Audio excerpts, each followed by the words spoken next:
Hello guys, welcome back. நான் உங்கள் VK. 8வது ஊதிய குழுவை பொறுத்த வரைக்கும் அரசு ஊழியர்களுக்கான சம்பள உயர்வு எப்படி கணக்கிடப்படும் அப்படிங்கிற டீட்டெயில்ஸ் தான் இந்த வீடியோவில் பார்க்க போகிறோம். ஸ்கிப் பண்ணாமல் கடைசி வரைக்கும் பாருங்கள், ரொம்ப யூஸ்ஃபுல்லாக இருக்கும். வாங்க வீடியோக்குள்ளே போகலாம். 8வது ஊதிய குழுவின் கீழ் மத்திய அரசு ஊழியர்களுக்கான சம்பள உயர்வு எப்படி இருக்கும் அப்படிங்கிற முழு கணக்கீடு இதோ உங்களுக்காக. மத்திய அரசு ஊழியர்களுக்கு சம்பள உயர்வு குறித்த எதிர்பார்ப்பு அதிகரிச்சிருக்கு. 8வது ஊதிய குழுவின் கீழ் ஃபிட்மென்ட் காரணி அப்படிங்கிற பெருக்கி இது என்னவாக இருக்கும் என்பதே அனைவரின் கேள்வியாக உள்ளது. இந்த ஒரு எண்ணை வைத்தே சம்பள உயர்வு எவ்வளவு இருக்கும் என்பது தீர்மானிக்கப்படும். 7வது ஊதிய குழுவில் ஃபிட்மென்ட் காரணி 2.57 இருந்தது. இது குறைந்தபட்ச சம்பளத்தை 7,000 18,000 உயர்த்தியது அப்படிங்கிறது குறிப்பிடத்தக்கது. தற்போது 8வது ஊதிய குழுவின் கீழ் 1.92 2.08 மற்றும் 2.86 ஆகிய 3 ஃபிட்மென்ட் காரணிகள் விவாதிக்கப்படுகின்றன. அதாவது மத்திய அரசு ஊழியர்களை பொறுத்த வரைக்கும் அவங்களுடைய ஊதிய உயர்வு அப்படிங்கிறத கணிக்கக்கூடிய ஒரு பெருக்கி அப்படின்னு பார்த்தீங்கன்னா ஃபிட்மென்ட் ஃபேக்டர் அப்படின்னு சொல்லுவாங்க. ஃபிட்மென்ட் காரணி, பொருத்துதல் காரணி அப்படின்னு சொல்லுவாங்க. இது எல்லாமே ஒன்று தான். ஸோ இதை வச்சு தான் பார்த்தீங்கன்னா அது எவ்வளவு பர்சன்டேஜ் வழங்கப்படுது மத்திய அரசால் அப்படிங்கிறத பொறுத்து தான் உங்களுக்கான ஊதிய உயர்வு இருக்கும். ஓகேங்களா?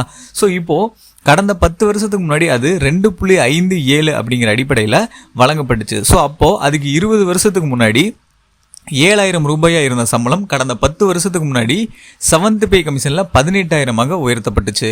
இப்போது 10 வருஷம் முடிஞ்சு இப்போ 8th பே கமிஷன் வந்துருச்சு. ஸோ அதன் அடிப்படையில் எவ்வளவு ஊதிய உயர்வு இருக்கும், ஆவரேஜா இல்லை மினிமமா அப்படின்னு தான் கணக்கிட்டு நான் உங்களுக்கு இந்த வீடியோவில் உங்களுக்கு சொல்லியிருக்கேன். அப்படி பார்க்கும்போது 1.92 2.08 2.8 இது ஓரளவுக்கு ஹைக்கு. ஏன்னா 2.57 போன தடவை கொடுத்தாங்க.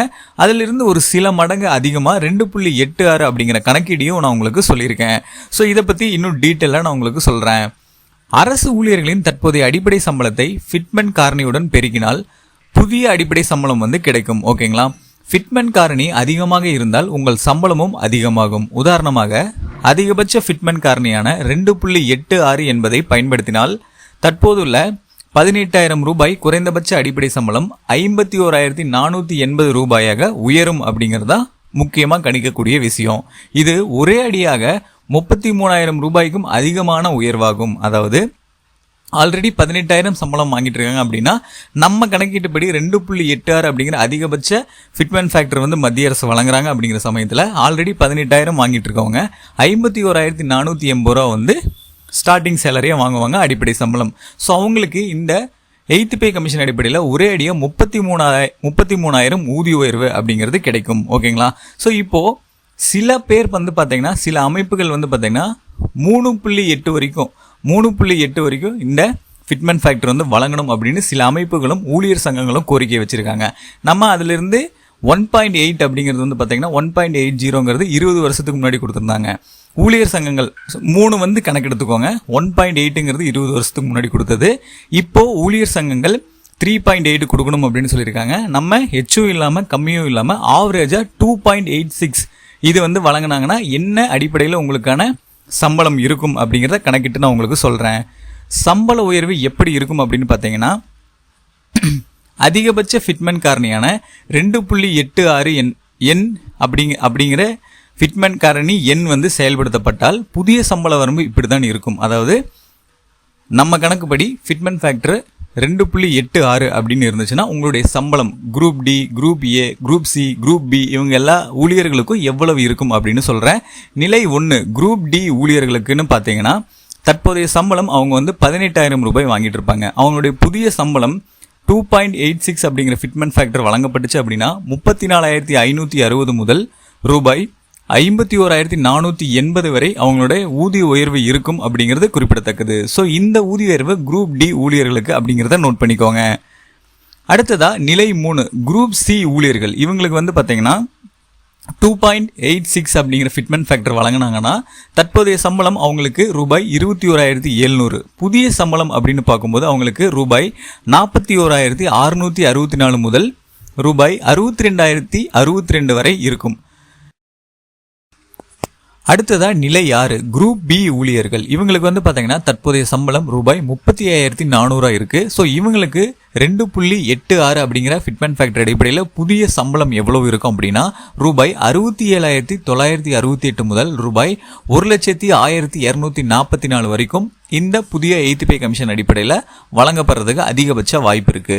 இப்போ நிலை 10 குரூப் ஏ அதிகாரிகள், அதாவது குரூப் ஏ அதிகாரிகள் இவங்களுக்கு வந்து பார்க்கும்போது தற்போதைய சம்பளம் ரூபாய் 56,100 இருக்கு 7th பே கமிஷன் அடிப்படையில். இவங்களுக்கு 8th பே கமிஷன் அடிப்படையில் 2.86 அப்படிங்கிற ஃபிட்மென்ட் ஃபேக்டர் வழங்குறாங்க அப்படின்னா அவங்களுடைய புதிய சம்பளம் வந்து 1,07,712 ஸ்டார்டிங் இதிலிருந்து 1,60,446 வரைக்கும் இருக்கும். ஸோ இது வந்து பார்த்தீங்கன்னா ஆவரேஜா 2.86 அப்படிங்கிற ஃபிட்மென்ட் ஃபேக்டர் அடிப்படையில் கால்குலேட் பண்ணியிருக்கு. ஓகேங்களா? இப்போ அரசு ஊழியர்களுக்கு நல்ல ஃபிட்மென்ட் காரணி கிடைத்தால் அடிப்படை சம்பளம் மட்டுமல்லாமல் அகவிலைப்படி, வீட்டு வாடகைப்படி, பயணப்படி, கிராஜுவிட்டி மற்றும் ஓய்வூதியம் போன்ற சலுகைகளும் உயரும். இதன் மூலம் கையில் கிடைக்கும் சம்பளத்தில் கணிசமான உயர்வு ஏற்படும் அப்படிங்கிறதா குறிப்பிடத்தக்கது.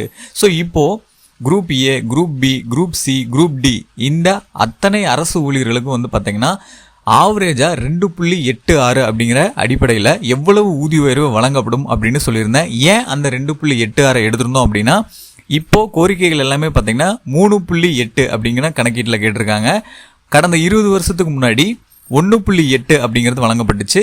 கடந்த 10 வருடங்களுக்கு முன்னாடி 2.57 அப்படின்னு கொடுத்துருந்தாங்க. ஸோ கிட்டத்தட்ட ஒரு 20 வருஷம் பின்னாடி அடுத்து கோரிக்கைகள் இதுக்கு ஆவரேஜா வந்து பார்த்தீங்கன்னா 2.86 அப்படிங்கிற ஃபிட்மென்ட் ஃபேக்டர் அடிப்படையில் இந்த கால்குலேஷன் எல்லாமே உங்களுக்கு சொல்லியிருக்கேன். ஸோ இப்போ ஒவ்வொரு குரூப் அதிகாரிகளுக்கும் வந்து இந்த அளவுக்கு ஊதிய உயர்வு வருது அப்படின்னா அவங்களுக்கு கிடைக்கக்கூடிய அகவிலைப்படி, வீட்டு வாடகைப்படி, பயணப்படி, கிராஜுவிட்டி, ஓய்வூதியம் இது எல்லாமே வந்து பார்த்தீங்கன்னா அந்த அடிப்படை சம்பளம் எவ்வளோ உயருதோ அதை பொறுத்து இதுவும் உயரும். அப்போது அடிப்படை சம்பளம் வந்து ரொம்ப கம்மியாக கிடைச்சது அப்படின்னா அது மூலமாக அகவிலைப்படி, வீட்டு வாடகைப்படி, பயணப்படி, கிராஜுவிட்டி, ஓய்வூதியம் இது எல்லாமே குறைவாக கிடைக்கும் அப்படிங்கிறதா கணக்கீடு. ஸோ இப்போது ஒரு சில நிபுணர்கள் வந்து என்ன சொல்லியிருக்காங்க அப்படின்னா 1.8 2.5 வரைக்கும் இந்த ஃபிட்மென்ட் ஃபேக்டர் அடிப்படையில் தான் சம்பளம் வழங்கப்படும். ஸோ ஆவரேஜாக 2.2 இந்த கேட்டகரியில் வந்து இந்த ஃபிட்மென்ட் ஃபேக்டர் இருக்கும் அப்படின்னு சொல்லியிருக்காங்க. ஆனால் கோரிக்கைகள் வந்து பார்த்தீங்கன்னா பல்வேறு ஊழியர் சங்கங்கள் வைத்த கோரிக்கைகள் வந்து பார்த்தீங்கன்னா 3.83 வரைக்கும் கொடுக்கணும், ஸ்டார்டிங் சேலரி 69,000 வரைக்கும் கொடுக்கணும் அப்படின்னு சொல்லியிருக்காங்க. அப்போ தான் இந்த பொருளாதார சூழலில் சர்வே பண்ண முடியும் அப்படின்னு சொல்லியிருக்காங்க. அது மட்டும் இல்லாமல் பென்ஷனர்ஸுக்கு அப்படின்னு பார்க்கும்போது அவங்களுக்கு ஓல்டு பென்ஷன் ஸ்கீம் வந்து பார்த்தீங்கன்னா பல்வேறு விதமான ஊழியர்களுக்கு வந்து வழங்குறதுக்கான அண்டர் ப்ராசஸ் வந்து போயிட்டு இருக்கு. அது மட்டும் இல்லாமல் பென்ஷனர்ஸுக்கு ஒவ்வொரு பென்ஷன் ரிசீவ் ஆகும்போது, அதாவது ஓய்வூதியம் வந்து உங்களுக்கு ரிசீவ் ஆகும்போது பேங்க் தரப்புல இருந்து ஒவ்வொரு கஸ்டமருக்கும் இவ்வளவு தான் ஓய்வூதியம், இவ்வளவு ரிசீவ் ஆயிருக்கு, இவ்வளவு ஓப்பனிங் பேலன்ஸ், இவ்வளவு வந்து மீதி இருக்கு அப்படின்னு சொல்லி எல்லா மெசேஜ் போகணும்னு சொல்லியிருக்காங்க. அது மட்டும் இல்லாமல் உங்களுடைய ஓய்வூதியம் எண்ணை மட்டும் வச்சு நீங்கள் வித்தின் செகண்ட்ஸில் உங்களுடைய மொபைலில், லேப்டாப்பில், கம்ப்யூட்டரில் ஈஸியாக நீங்கள் ஓய்வூதிய அப்டேட்டை வந்து தெரிஞ்சுக்கக்கூடிய வகையில் சிஸ்டம் எல்லாமே அப்டேட் பண்ணியிருக்காங்க. பென்ஷனர்ஸுக்கு பழைய ஓய்வூதியம் வந்து மீட்டமைக்கிறதுக்கான கோரிக்கைகள் வலுத்திருக்கு. ஸோ அதை வந்து அரசாங்கம் ஓரளவுக்கு ஏற்றுக்கொண்டு இருக்காங்க. அதே மாதிரி எவ்வளவு ஃபிட்மென்ட் ஃபேக்டர் வருதோ அதை பொறுத்து ஓய்வூதியமும் உயரும் அப்படிங்கிறது குறிப்பிடத்தக்கது.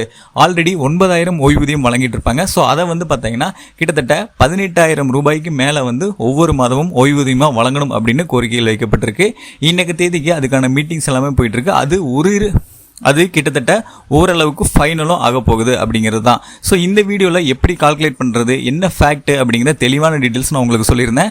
அது உங்களுக்கு ரொம்பவே யூஸ்ஃபுல்லாக இருந்திருக்கும்னு நினைக்கிறேன். அப்படி இருந்தால் இந்த வீடியோக்கு ஒரு லைக் பண்ணிவிட்டு இந்த மாதிரி நிறைய இன்ஃபர்மேஷன் சம்மந்தப்பட்ட வீடியோஸ், பணம் சம்மந்தப்பட்ட வீடியோஸோ உடனுக்குடனே தெரிஞ்சுக்கிறதுக்கு நம்ம சேனலை யாராவது சப்ஸ்கிரைப் பண்ணாமல் இருந்தீங்கன்னா மறக்காமல் இப்போவே சப்ஸ்கிரைப் பண்ணிக்கோங்க. அப்படியே பக்கத்தில் இருக்க பெல் பட்டனையும் கிளிக் பண்ணிடுங்க. அப்போ தான் நான் போகிற ஒவ்வொரு பயனுள்ள வீடியோவும் உங்களுக்கு உடனுக்குடனே நோட்டிஃபிகேஷன்லாம் வந்து சேரும்.